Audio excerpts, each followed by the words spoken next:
Hello, happy Hello. Wednesday. It's Tuesday. Crazy Tuesday. No, baby, it's Wednesday. Why? Still can't get it together. Yesterday was Tuesday, and I'm just stuck on Tuesday. Probably because I woke up at 3 o'clock in the morning and was like stressing, trying to find my bag of candy corn that I had hid from myself because I'm not supposed to be having sweets. You are so funny every Wednesday. Right. Every Wednesday. I'm gonna get it together though. I'm gonna get Yes, it you will. together. It'll probably be your second to last show. You're like, hey, happy Wednesday. Wednesday. Oh, it's been a crazy Wednesday, but how are you in the good old state of Florida? That good old boy, Florida. Yep, that's what I can say about it. I'm not any better. I'm in Kansas and Missouri. But you know what? The county that I live in is blue. So, and it hasn't been blue in 40 years. And that's amazing. We feel really good about it. Very proud that people showed up and showed out. Right. And, I'm a little anxious right now, but otherwise I'm good. I had to say a little prayer before I went to bed last night so then I could sleep. And so I could get up this morning and put a smile on my face. So, absolutely. And that's all you can do. So, how was your week? How was your week? Other than that, it's a great day. We're just plugging through, waiting for this election to be called. Turn the volume down on your computer just a little bit. There we go. How's that? Better. And awesome. Waiting for it to be called, waiting for us to just kind of figure out where the future of this country is going, which is kind of nice that we have Chef Keith on tonight. He's in the beautiful battleground state of North Carolina. That's right. They're still battling it out there. And so it'll be nice to have him on in a little bit to tell us about what's going on there, what kind of things that they're working on. But before we bring him on, I do want to pull up. Oh, do you have his bio? When I closed everything on my computer, I think I closed it down. I was having technical difficulties today, friends, and I think we all have. I think there's something in the air with the computers, and I thought that the retrograde was over, and so that was done. No, people who are more like smarter than me on these kind of things, please tell me, because I honestly thought that it was over and done with. No, I don't think so. How do you want me to send it to you? No, I'll pull it up here in just a second. I was gonna have you. I got my email back open. Awesome. So I got some exciting news. Share. I walked up the stairs here at the house, getting ready to get in here. We both be rushing to get home so that we get to share ourselves with the world. Right, it was different when we were sitting at home because I was in quarantine and couldn't leave. But now it's like, right, it's like crazy all over the place. So I get to my door, this big box is sitting there, and I'm like, I haven't ordered anything, but I did. What did you order? I have 3 different origins of cocoa beans in this beautiful big box. I'm so excited. I have 5 pounds from Ecuador, 5 pounds from Colombia, and 5 pounds from Brazil. So I'm excited. That means some new things are about to happen. And we'll share, I think, more as we move along throughout the end of this year. But I was very, very excited. Right now, my dining room table smells like chocolate. My house always smells like chocolate, but I'm very, very excited about these cocoa beans that I have. So that's why another big smile on my face. So that's amazing. I'm very excited for you for that. I wish that I had something exciting. Well, I have a couple of exciting things in the works, but I can't talk about them yet. Right. Working and coming. So I'm really excited about that. So I did pull up Chef's bio. So I just want to kind of highlight a couple of things. So like we said, he is an Eastern. Well, let me interrupt you for 1 second. Didn't I sing you some chocolate? Yes. I haven't used it yet. Huh? I haven't used it yet. You haven't even tasted it? No, I didn't taste it because it's not a lot in there and I didn't want to waste it. So Okay. when I want to use it, I wanted to use it. I didn't want to just be like eating it and then be mad because I can't put it in anything. Right. Right. We need a couple more minutes. Okay. Um, let's get do a little breakdown on Chef. Before you start reading the bio, I've known Chef for a few years, quite a few years, and whenever he speaks, it's like the whole room just gets very peaceful. He has this very peaceful air about him. That's nice. And he has a partner, business partner, and partner of life. His wife, Angela Rhodes. They are an amazing couple. I believe that we are going to see both of them tonight, In and Out. And she's an amazing marketing person. He's an amazing chef, and to put those two together is a powerful team. And so, my thrill of having them on the show, to be able to share them with everyone. You're going to throw down a little bit of his bio, which you like to get all down and dirty. Well, we got to know who we're talking to, especially when we Hey, have amazing accolades. that's right. So we have Chef Keith. He is a North Carolina native. We've kind of already established that he is from the battleground state of North Carolina. And then he is the owner of the Catch Food Truck located in coastal Wilmington, North Carolina. He is doing that new Southern, which I kind of like. That's something that I discovered, 15, 20 years ago in Atlanta. You was only 12, 15, 20 years ago. No, I wasn't. I looked 12, but I wasn't. No. He was a 2011 James Beard semi-finalist for the Best Chef of the Southeast. He also competed on Bravo Top Chef Season 9. He's won a lot of awards for the restaurant and the food truck. Let's see. He does a lot of work with sustainable seafood, food advocacy, and then he has a passion for traveling and working with his family, which you already mentioned that he works with his wife and his two children, Kristen and Keith. Yeah. So, yeah. He's huge in the community there in Wilmington. If anyone follows him on Instagram and Facebook, you'll see him doing quite a few things with the youth, with the community. He's, as you said before, he's huge on advocacy when it comes to the coastline with seafood, being sustainable. And I'm kind of excited when they pop back on here, that we get to talk to him about everything that him Right. and Anthony are doing. So we're gonna give them a few more minutes. Yeah, I don't know. They just fell off. So Yeah, they're gonna pop back on in a few. And also, you guys, they were so gracious to say yes to be on the show. They're running their restaurant literally as we speak. So Chef is in the kitchen. Angela's packing up quite a few of the carry-out orders. So they will be back in a little bit. I do have to ask you a question, though, Shanita. Yes. With everything going on, tell me, where do you find the time with you and little Monty TV? Tell me about Monty TV. Oh, so I think I've said this a lot of different times that she's an introvert and I'm an introvert. She's an extrovert. So she needs an opportunity to extrovert. And I kind of give her that opportunity by letting her make like videos and do things online. And so today she made her DIY. We posted her DIY wreath video. So we went to Dollar General. I gave her $5.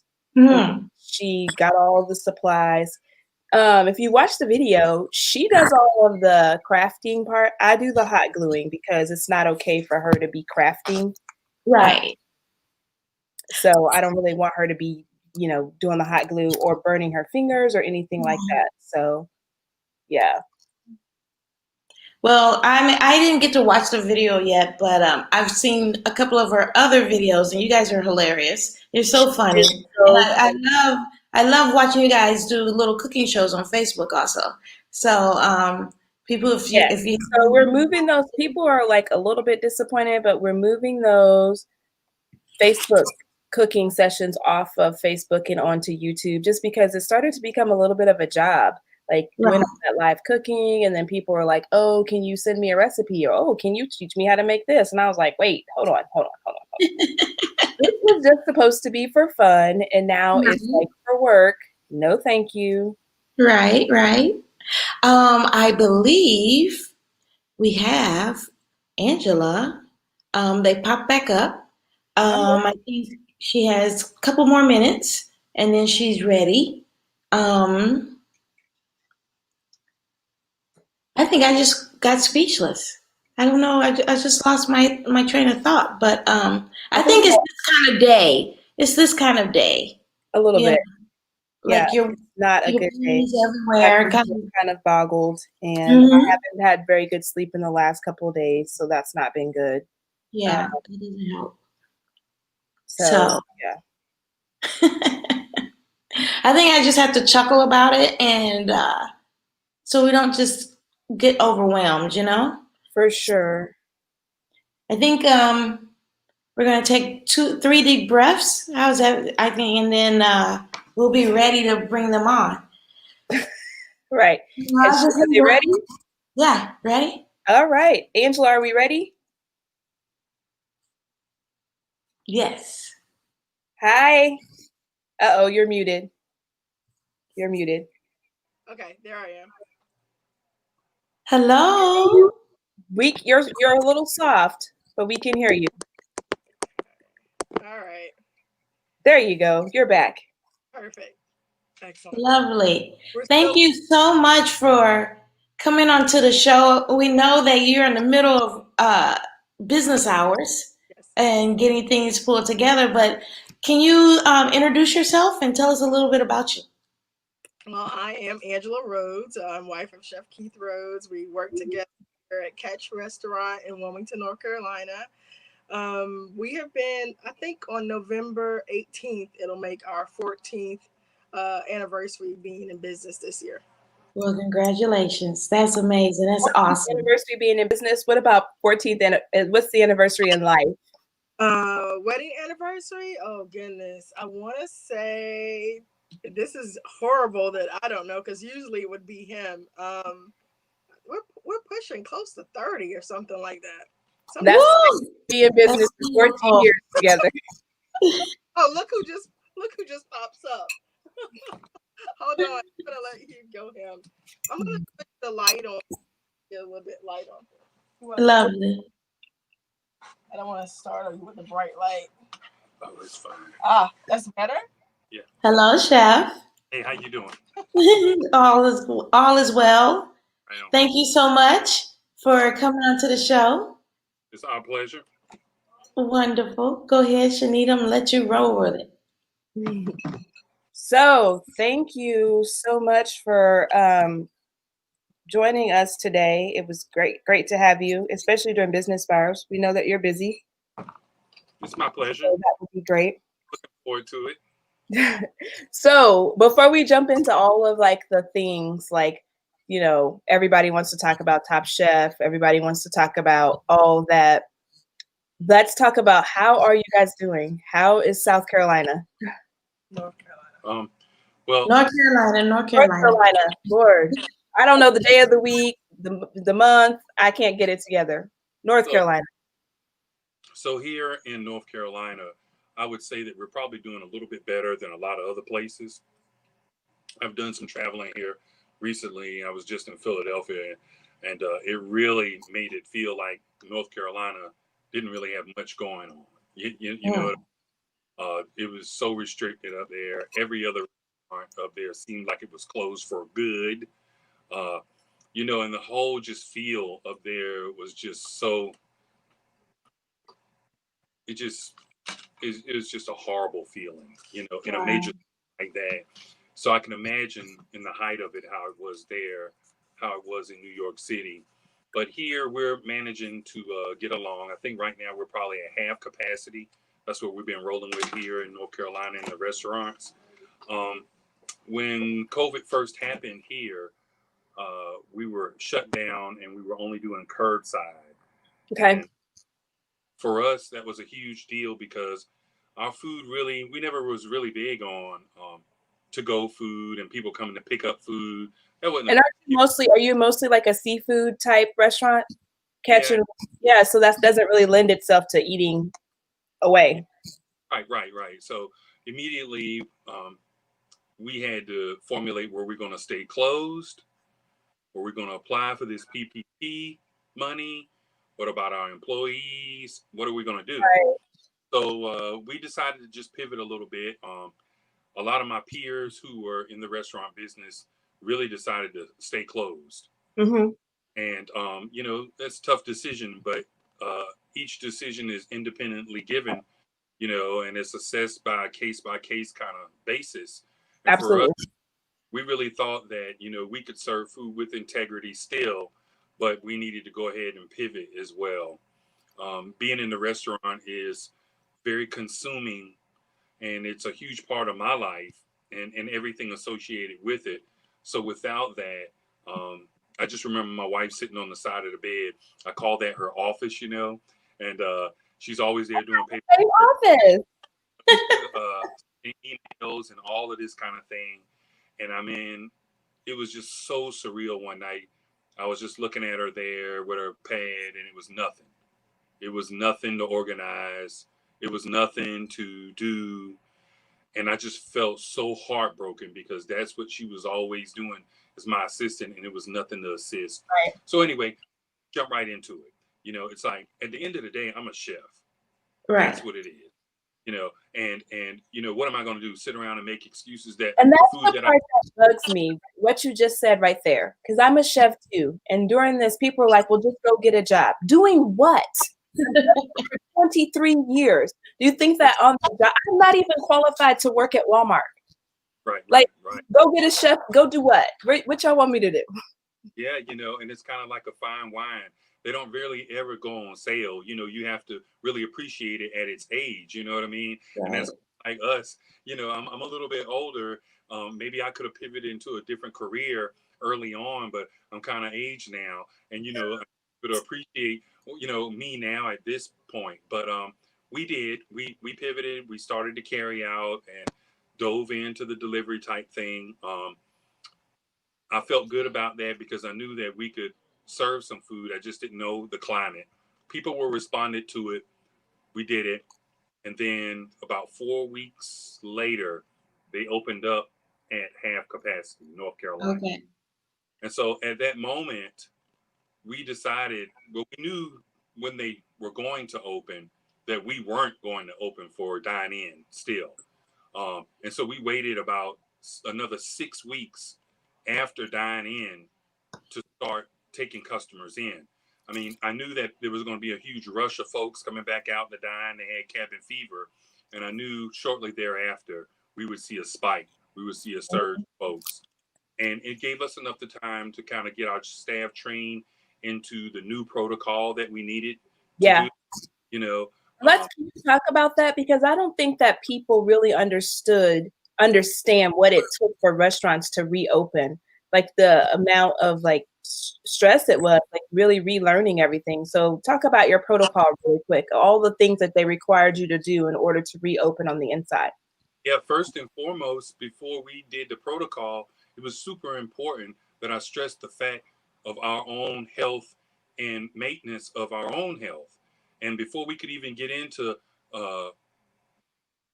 implementing any protocol procedures, we had to make sure that our personal lives were in account. You know, we couldn't come to work and follow all these procedures in the interim. You're home having folks over and hanging out, doing all the going to little house parties and all that kind of stuff. So first week, that was the basis. Are we going to be in this together as a team, wholeheartedly? You know, we got to do it together. And so when we decided that's the route that we were going to do, everybody went and got tested first. Everybody who committed to staying open, we didn't lay off any folks at all. No one That left. was wonderful. Everybody stayed. Everybody went and got tested. We all got that under control. There was never an issue with that. So we all were cleared. Then we started in on distancing the tables, which was a huge thing, trying to make sure we had that distanced. Because of the type of restaurant that I'm in, we ended up doing laminated menus. So because we didn't want to go into the whole waste factor of throwing away paper every night, Right. and the QR code thing, because of this tier type of restaurant and what we offer, that dining experience, I don't think that that was something the majority of my customers would enjoy, just picking up their phone. Right. Our experience is put away the phone kind of thing. You know what I mean? And so having to look at the phone the whole while you're ordering and what are you going to do here and there, that was just something that we couldn't do. Implementing masks and different things like that. Everybody wearing the mask. That was a huge thing. And how do we deal with customers that come in and don't have a mask? Right. Mask, because in North Carolina, when you come into the restaurant, you must have a mask until you sit down. You can remove the mask while you're dining. But if you get up to go to the restroom or leave, you must have a mask on. Right. There is no variable. There is no other option. There is no, okay, you can go ahead to your table, that kind of thing. When you come in and you don't have a mask, you're offered a mask right there, right? There's no other option. It's Right. So you guys provided them even to customers, so there wasn't even any argument about it. Look here. If they did the thing about, hey, I've got health issues, whatever, then we can always offer you our carry-out menu. That you can take one of these and go sit in your car and order if you like. You know what I mean? It's just kind of one of those kind of things. If you don't want to comply and you're coming out with us and we're taking a huge chance on serving you, then I feel like that customer didn't really have great intentions anyway. Right. And again, not just the customer's safety, but our safety is number one. Because there's still a lot of restaurants that aren't open that could be open because of this particular situation. Yeah. So those are a few of the challenges that we have. But overall, people have gotten with it here, on what we have to do. My success has been basically the community, Yeah. And I am in upscale white retirement town. There are very few Black-owned restaurants of any tier, whether it's styrofoam takeout soul food or nice bars with restaurants. There are very few of those here where I am. Right. Here, that is my customer base, and we have to protect ourselves. A lot of my customers, over half of my customers, are 45 plus. Okay. So they're in that at-risk category anyway, with just like age, health. Exactly. And there are still a lot of my customers that have not come in to the restaurant that still order every week. They order the same thing, same day, all the time. They still support them, but they just don't feel comfortable taking that risk. Right. I think as Americans, and as Americans in general, I think that we are very used, especially in the time of quick news and things that happen really quickly, and then on to the next thing and on to the next thing, how often we can get very complacent. Yesterday, for example, it was storming outside, and that affects the mental a little bit. But as soon as it's sunny and 80 degrees, everybody wants to go outside. They're having a good time. They don't care that it rained yesterday. We have to stay vigilant and understand that this is something that we can't walk around and say, hey, COVID on my forehead. We have to, Right. we have to hope that there will be a vaccine and that folks are taking it serious, and that Yeah, we'll just move through this, that's good. So you guys are doing a lot, and I love how you have been able to kind of set the standard with your staff. And I think that just really brought in the community of your customer base. So people just know that in order to support you guys, that they kind of have to comply and abide by the rules. Have Yeah. you had any been doing a lot of outdoor, or how has it affected you? I'm in Kansas City, so we've had 3 pretty well-known restaurants close Mhm. because because of the 50% occupancy here, and they were small, and then they were really reliant on that patio business, and we got an early snow here, and that just kind of kicked everything. Now it's back nice again Right. in November, but October was terrible. It was Well, snowing, raining, and horrible. I often wish that I stayed right there next to Erica, where the weather is a little more mild and we could really bank on, like California, we can bank on that outdoor seating a little bit more. But for us, that is something that we hadn't been able to do any of. We are located within a strip mall, so we are a destination restaurant. We don't deal with walking traffic and all that kind of.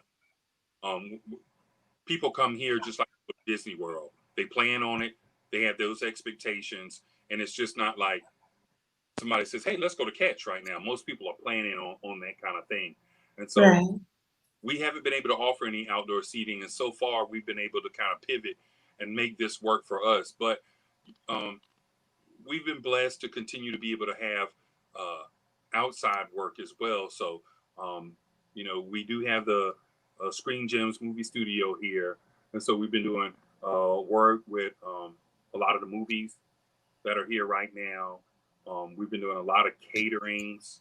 We've been requests a lot Great. of personal chef experiences, like me going into other folks' homes and cooking and things like that. But and my cooking classes, I've started that back. But all of those things, they want the talent. But at this moment, it's kind of like you have to comply with what I need to be able to come out and to Right. get that experience.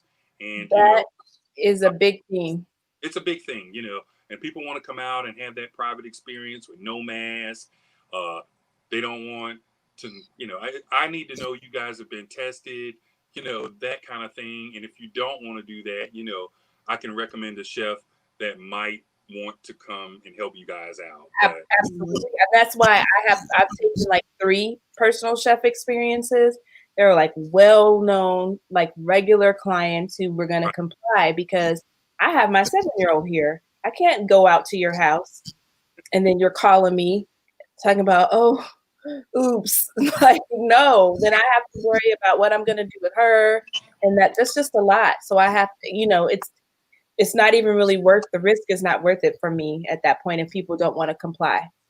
so, one of the things that we were able to take advantage of a little bit was that PPP money. Initially, when a lot of the folks were applying and Marketing.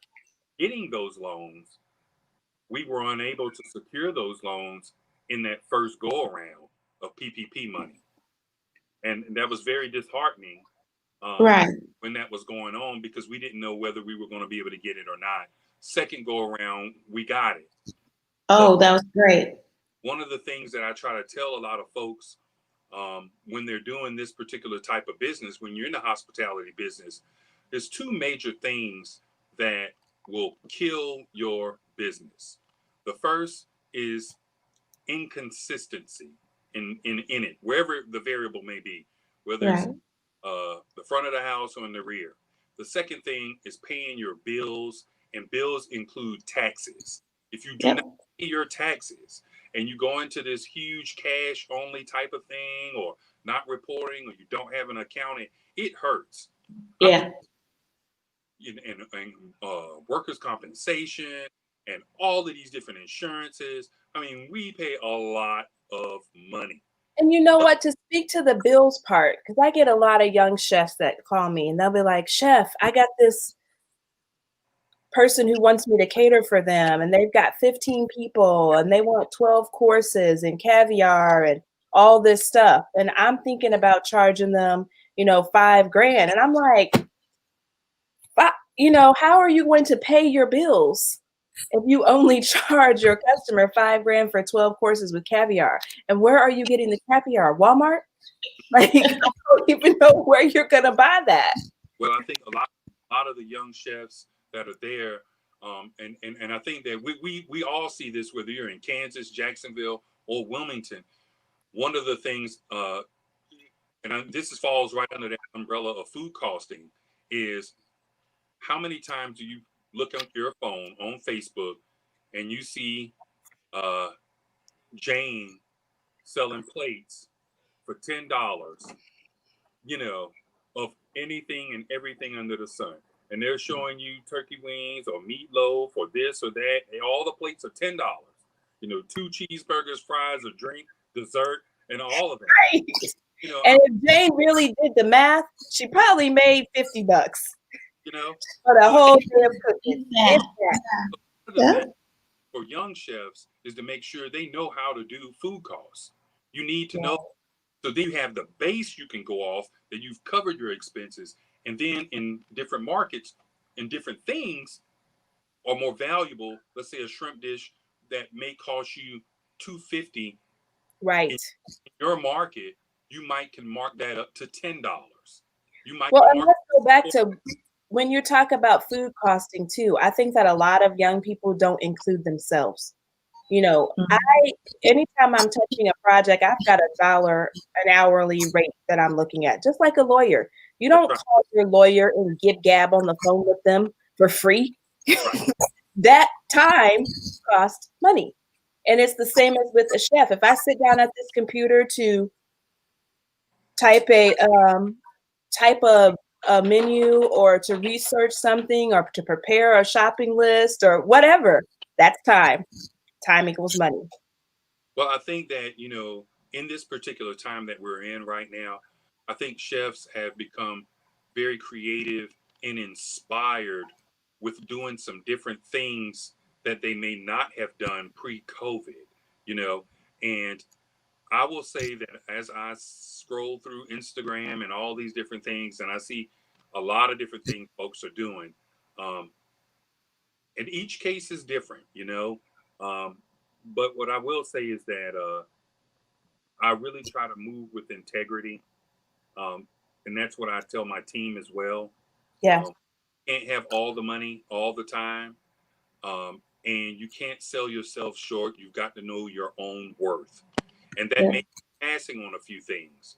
Now, granted, in a time like now, you want to try to do as much work as you can, Right.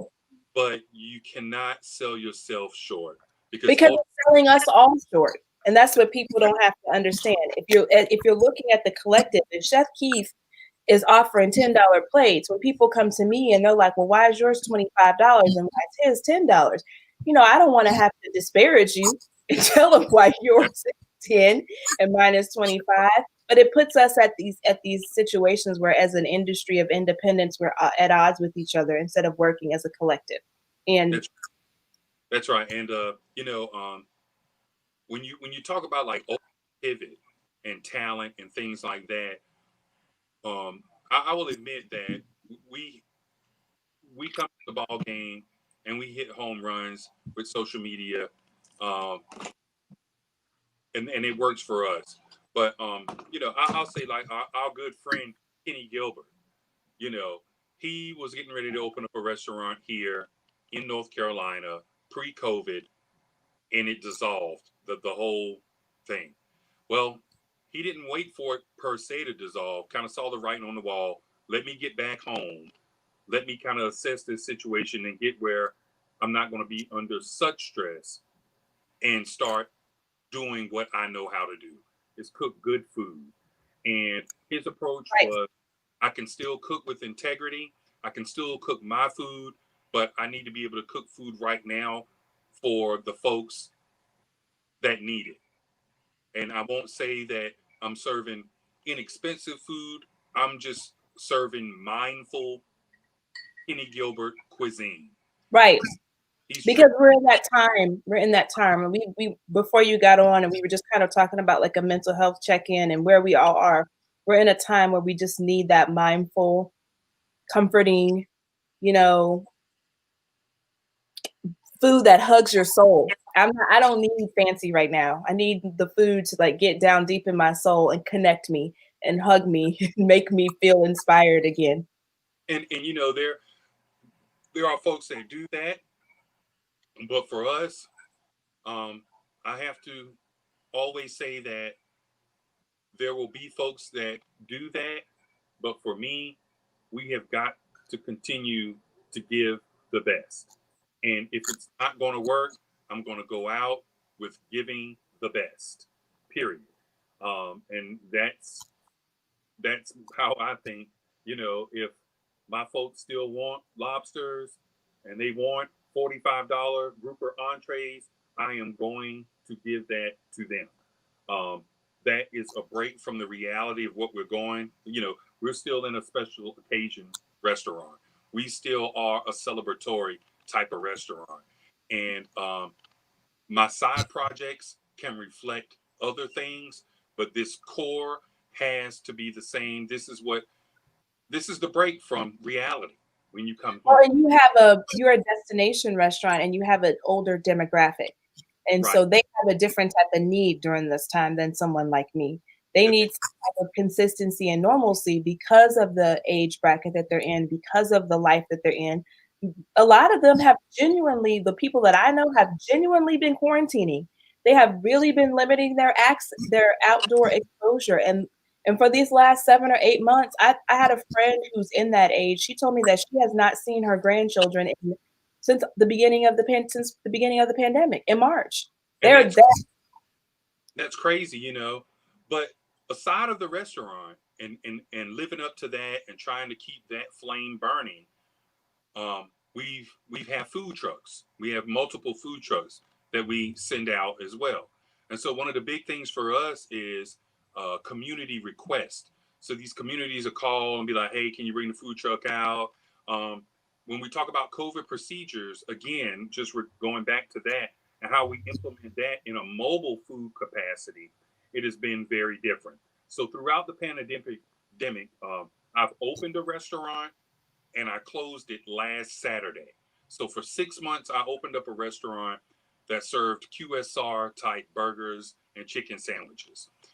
I opened this with the purpose of getting feedback because I've always been a casual dining, fine dining kind of chef, and I hadn't done any fast food ever, and so this place to kind to get some sort of feedback from the community on how they would be responding to my approach with that.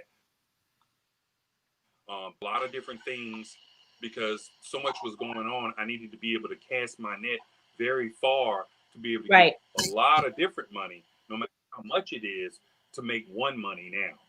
And we implemented a contactless payment system. So we had an app developed just for this restaurant. So we could do all the ordering, you know, no DoorDash or anything like that. You order through our app, you pay through our app. When you picked up the food, it was contactless as well. And so we just kind of got a feedback for that. And now we are in the process of renovating. I just bought another trailer, an 8x24 trailer that they're putting electrical in. They finished that up today. So we're getting ready to put the hood in, and we're going to take that concept that we had inside of a brick and mortar and put it mobile now. And now we still have the app and everything now. So instead of being stationary, we can take this around in addition to our Catch the Food truck and other trucks to these different communities. And That's so, amazing. you know, so if they do lock this thing down again, we can still come out, provide an experience Yes. to these communities on our terms per se.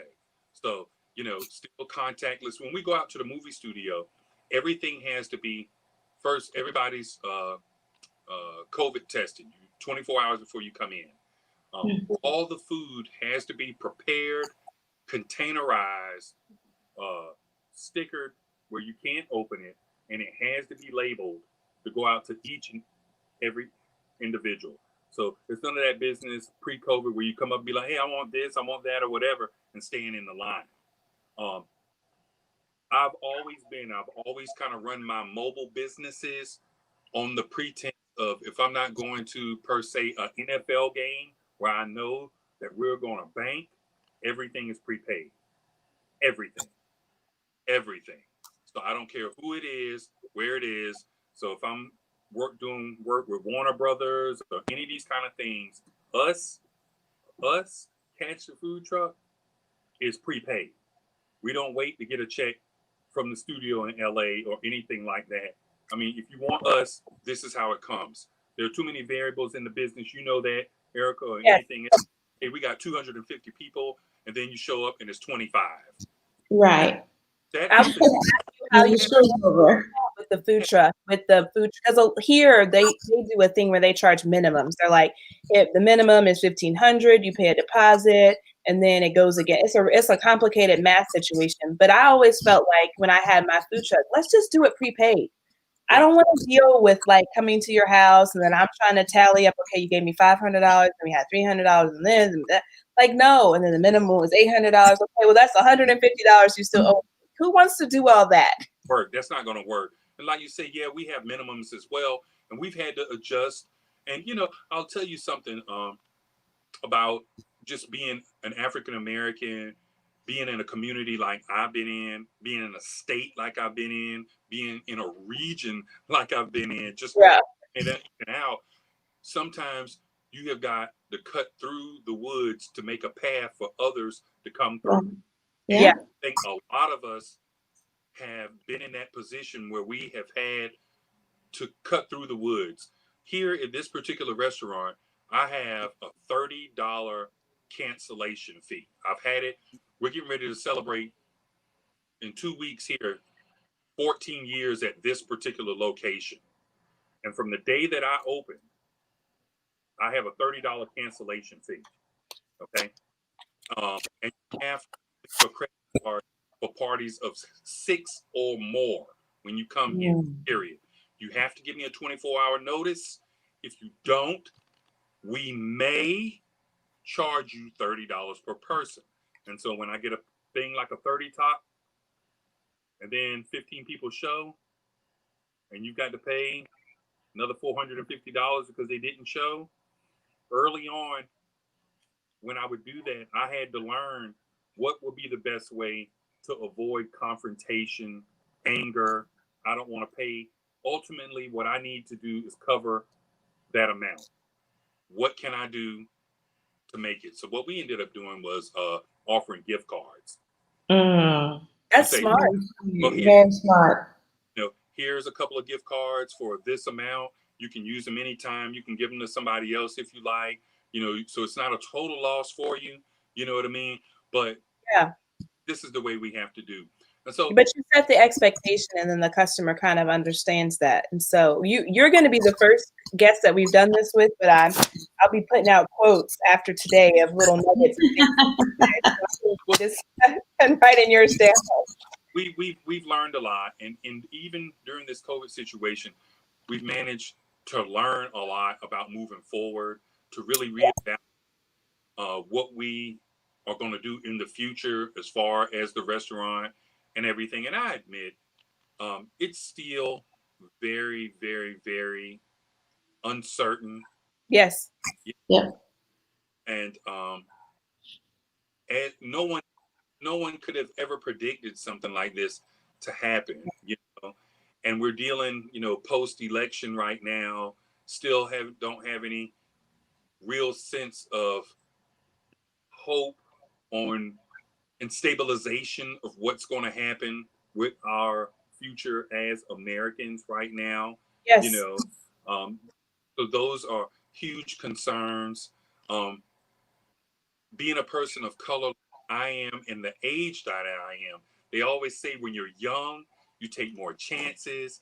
You do a lot of things when you're super young that you would never do when you're a lot older, and maybe sometimes, right. I won't say fear sets in, but I think that concern about the future really kind of sets in a bit. And so you may not see me with Black Lives Matter and all of these kind of things, but my heart is always there. My support is always there for equality across the board, you Yes. know, and that's what I think. Um, um, and so when you see a lot of divisiveness that's going on right now, and knowing how much a lot of us of color, whether Yes. you are from the Caribbean, whether you're Latin American, Asian American, or anything like that, a lot of us have been that trailblazer. We've been in the situations where we were the only people of color, Yeah. really had to move with integrity. You see what I have on right now? I got on a t-shirt. That's the chef that I am. I always wear t-shirts. That's what I feel comfortable in. I don't need per se the jacket on, but so many times earlier in my career, I always wore the jacket. I always wore the jacket because that was confirming that I am a professional. I am on the same level of you guys. I couldn't walk in, you know, long hair, t-shirt, and all that kind of thing, because they wouldn't have taken me seriously. Seriously. No matter what skills, vision that I had, Yes. I couldn't be. And so I think that we've come such a long way now, Oh, and I yeah. hope as a people, and I think that, and as a community, and as a restaurant business, it makes me feel so good when I look on Instagram and I see all these young chefs creating and dreaming and making things happen. Yeah. It makes me feel good when I see you guys, still putting out passion and making it happen, not just talking about it, but go ahead and making it happen. Yeah. That it takes a lot of motivation to do it. Especially now, when we're in this space as an industry of uncertainty, and you've already pivoted, you've already changed, and then you're like, okay, not to quote Game of Thrones, but winter is coming. Am I re-pivoting? Am I re-changing? How is this environment going to re-affect my business? And I think if you're not in the food business, I think that's what people don't understand for us. That's where that anxiety comes. There's this like cloud of uncertainty over our industry. We don't know what it's going to be from day to day. And then we're watching our friends close their businesses permanently, some of them. And then you're like, it's scary. You're like, is it me? Am I next? What am I going to do? How am I going to navigate and move through this? So it's definitely very difficult. So before we end, we've talked a lot about COVID. We've talked about the food truck. I want to talk for a minute about your advocacy. And then I want to just ask you what you think about the state of food and the restaurant industry, because, it was a broken system before COVID hit. And COVID really was kind of like it was like a balancing act where it was kind of doing this anyway, and COVID just blew the whole thing up. So we already knew that our system was broken. What some of the expectations that people have of us as industry professionals was quite unrealistic. So I just want to see what you're thinking, what your mind is for moving this industry forward. And the reason I'm pairing that with advocacy, because I feel like a lot of that forward movement is going to take some collective advocating on our behalf as professionals. Well, a few of the things that I'm concerned with, just being an independent restaurant owner, is they're pushing for a very high minimum wage. I think that it's deserved in some markets. I don't think every market should be mandated to do the same thing, because not every market bears the expense of every area. But I think that fair wage. $15 across the board is not fair, because $15 hits different in all across the country. It doesn't work like that. And I'm very concerned with that, with the ability to maintain employees, to offer insurance and different things that we do now to be able to retain employees. When I'm driving down the highway and I see McDonald's is offering $13 or $14 an hour on their marquee to work at night shift, which is crazy right now when I saw something like that. I'm also concerned with just the amount of stress that a lot of us are going through right now in the hospitality business. and being able to have proper vent, uh, proper ways to have therapy for that. I think that moving forward, this is something that we must consider. Where I know Erica, and her talent, has spent many and many a long night and hours, technique driven chocolates, or even just food and her own business. We have to have time to kind of woosah and take that. Most definitely. We were operating at 6 days a week. We were only closed on Sundays. We only did dinner. We weren't pushing it doing lunch and dinner. But when the COVID was at its height, I said, you know what? We're going to start closing on Mondays. We're going to take 2 days off a week, period. And so now everybody can take 2 days off, plan accordingly, go out of town if you need to, whatever. And then we'll keep that core staff and we'll all work out 5 days. Yeah. And all take our 2 days off. So making sure that we allot time for ourselves as we move, and I think that we need to be able to have that balance as we have a new generation of folks coming in. I think it's very important that one of the things you touched on is having those proper foundations chefs should have. I think the word chef is very loosely thrown around. I think that there are really great cooks out there, but I think that when you add the connotation of chef, that needs to be included with management. Yes. And we talked about integrity earlier. I just think there's a level of integrity that goes to that. And Eric and I were talking about this on our pre-show a couple of weeks ago. I'm like, I don't even feel like calling myself a chef anymore.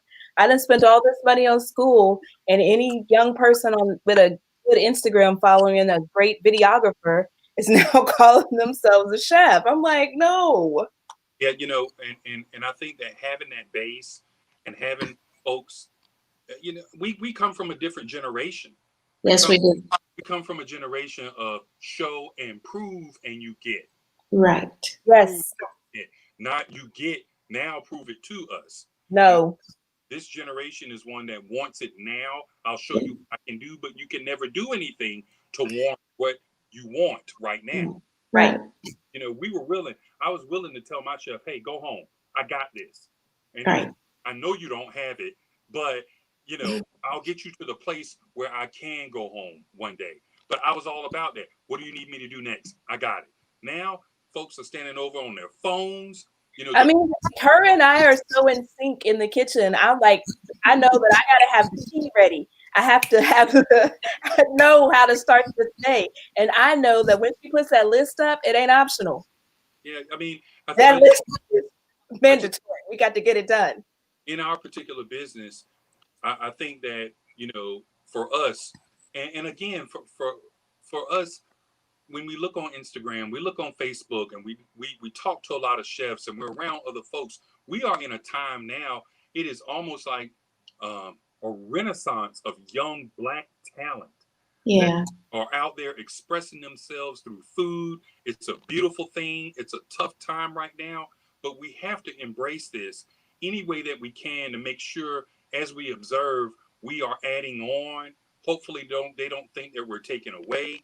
I want to see you shine. Your success is my success. Yep. You know what I mean? And I think that that's the kind of climate that we're living in. We paved the way of, again, coming to work with the white jacket on, with the hat, with the uniform, putting in all these super long hours, being